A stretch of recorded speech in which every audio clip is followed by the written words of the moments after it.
வெள்ளிக்கிழமை ஃபுல்லாகவே வாழைக்காட்டில் தாங்க வேலை, பூண்டு பிடுங்குற வேலை தான்.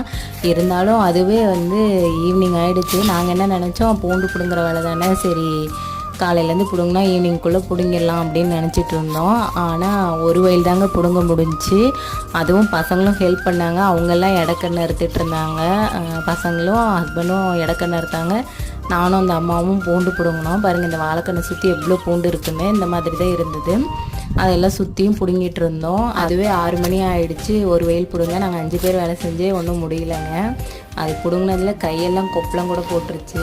ஒரே ஒரு வாழை மரம் தாரோடு அப்படியே சாஞ்சதுனால அதை வெட்டாமல் விட்டுட்டாங்க போல். அப்புறம் நாங்கள் போய் பார்த்தோம், அது நல்லா பழுத்துருச்சு. அது கொஞ்சம் முள் புதாருக்குள்ளே தான் இருந்தது. அந்த அம்மா எப்படியே வெட்டி எல்லாம் எடுத்துட்டாங்க.